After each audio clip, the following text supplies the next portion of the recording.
sat on the floor and they talked about Genoa. And he was terrified of going on the stage, as you may know. But he went beyond borders how?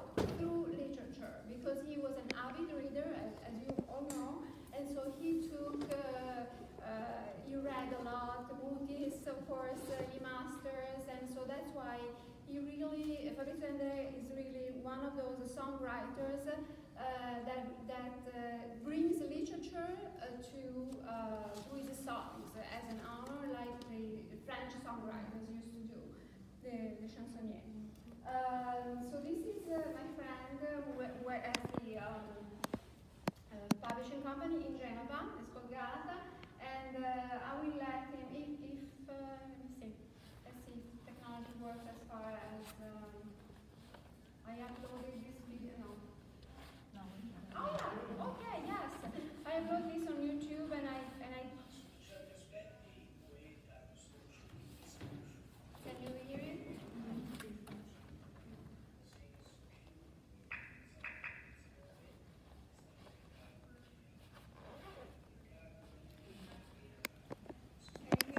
Yeah.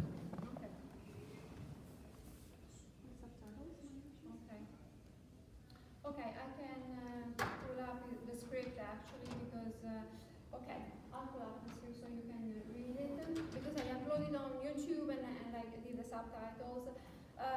So basically, this is an excursus of Fabrizio De André, his 14 years of American exposure, let's say.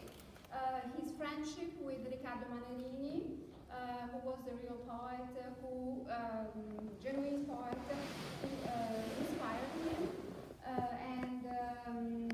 Riccardo Manerini had a fascination on De André. Why? Because he was working on cruise ships, so he went around the world, and so he could give Fabrizio those inputs that then later on Fernando Pibano gave him, of course. All the people that were traveling abroad would really fascinate him. Fabrizio was, and Riccardo Manerini is not very well known. He was published. He worked on cruise ships, but he also wrote a lot of beautiful poetry, and he was published after his death. While he was on the cruise ships, a heater burst on his face, so he became blind, and he continued to work on his creativity, on what he felt.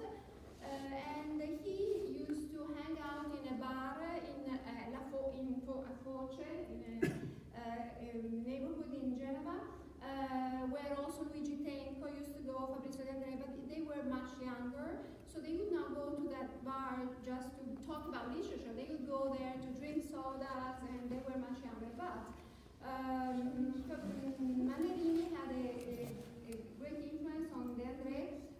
He was an anarchist, and he transmitted these ideas of being like the one against the current.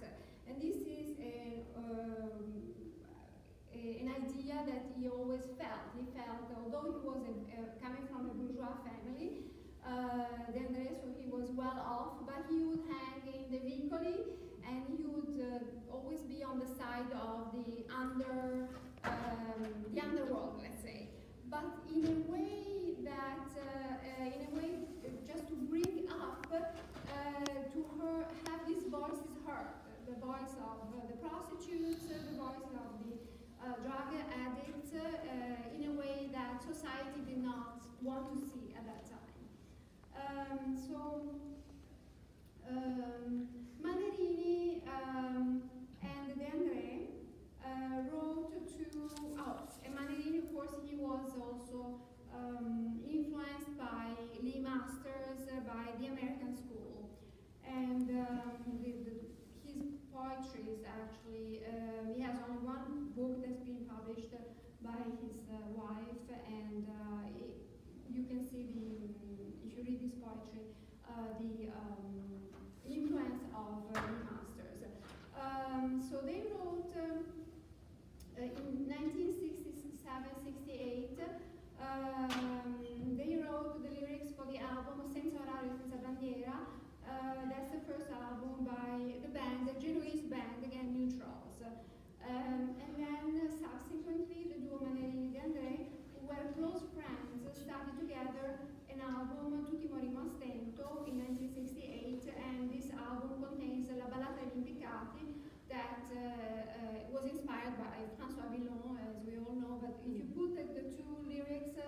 side by side, you can see really how close they are. And again, those hanged men in Piccati, what they were talking to each other, and again, they are like all these characters that are left out from society, and they are speaking though. Like, you know, for Lee Masters, also of course the tombs, they are speaking because they want to be heard.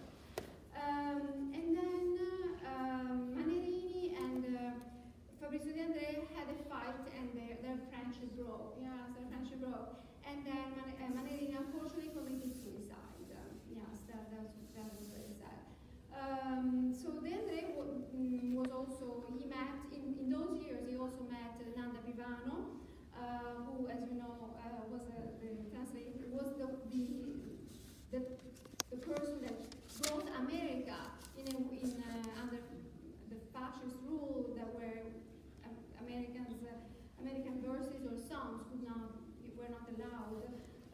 But they became very good friends, and then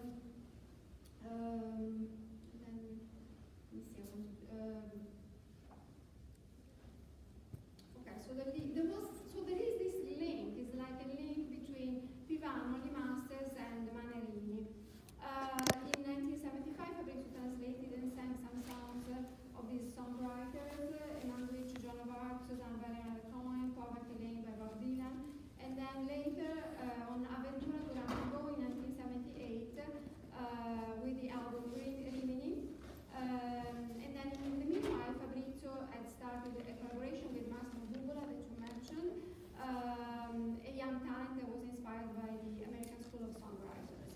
And then the two realized two albums, one in 1981 called L'Indiano, that is completely dedicated to the other side of America, the land of the native Indians, with the song Fiume Sankril. That is one of the most well-known of this album. And then there is another gem of this album that's called If They Cut You in Small Pieces. That is a song that is apparently neutral, but it refers to an American Indian legend.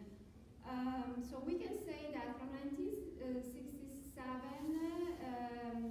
until 1988, until this Indian, native Indian phase of Fabrizio, he lived these 14 years made in USA of American influence. And then he changed and took other paths, and until his last album, Anime Salve, that you mentioned, that ends with a beautiful song, Smisurata Preghiera, that is a poetic summary of the work by Alvaro Mutis, with whom Fabrizio became a friend. And this song is also translated in Spanish, Desvenga Plegaria, and it is a part of Cabrera's movie, Ilona Comes with the Rain. So this is the transcript of sorry.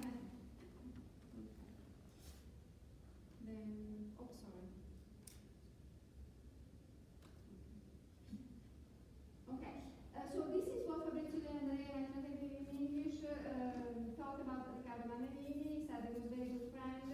We wrote together a song of the drug addicted, song that for me he was totally addicted to alcohol. As we know, he had one cigarette on one hand and whiskey on the other hand. Had a liberating value. The lyrics did not frighten me. On the contrary, I was flattered by the words. It is a common reaction among drug addicts, being gratified by the fact of taking drugs. I was gratified by my drinking, also because thanks to alcohol, my fantasy was set free and unbridled. This is a picture of Riccardo Manerini and Fabrizio De André together, and so they wrote together. Riccardo Manerini wrote Eroina, and together they wrote, they adapted it, of course, the rhymes, for the Cantico dei Drogati.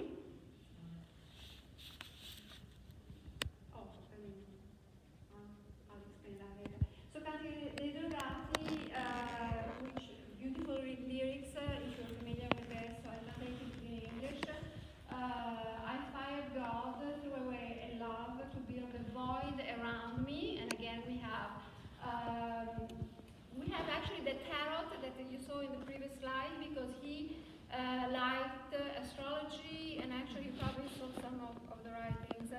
about astrology, and he used to have the tarots read before his concerts.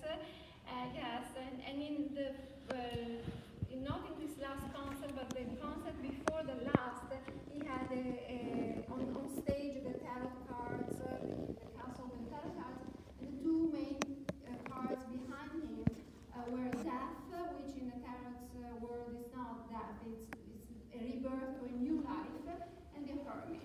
Okay, so I took the hermit because we can see this figure of the character of the hermit in all his songs and throughout his life.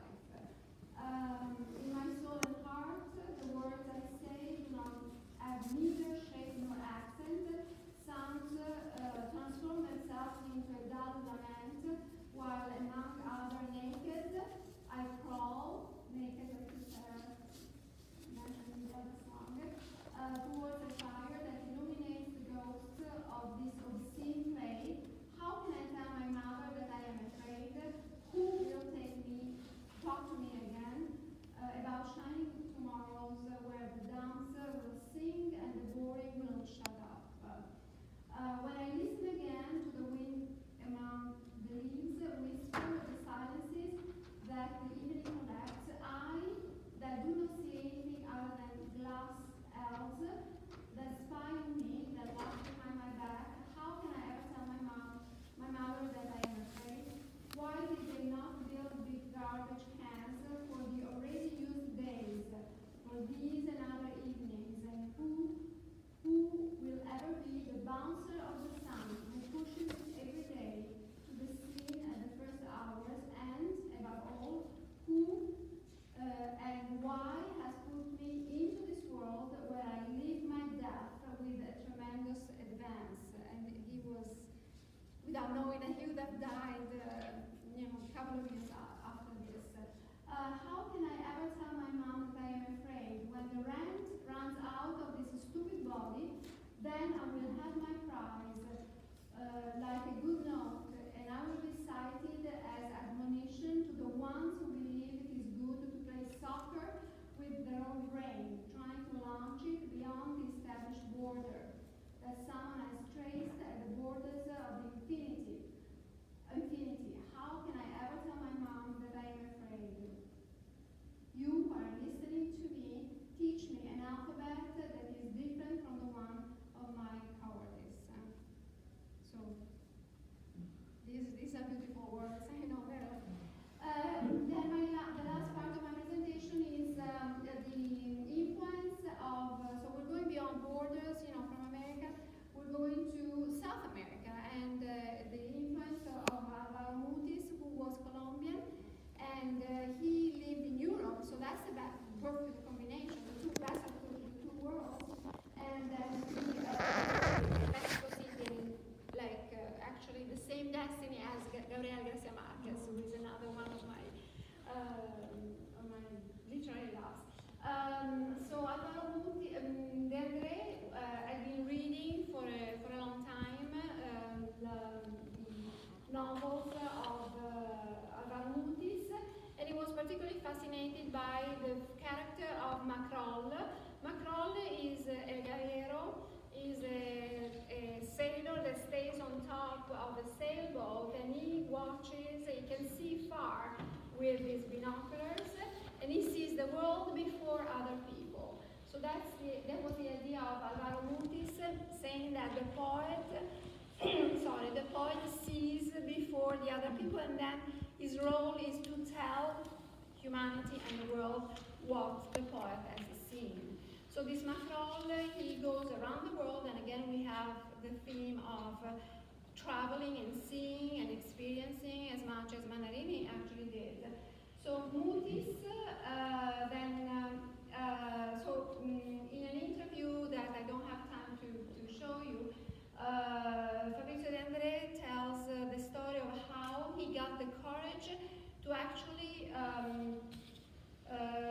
contact Alvaro Mutis and ask him. He said it in a very gracious way. He said, I asked Alvaro Mutis if from a tray, he's like a jeweler, and I go into his jeweler's shop and I ask to choose from his jewel's tray the best of his work and if I can use his work for my song.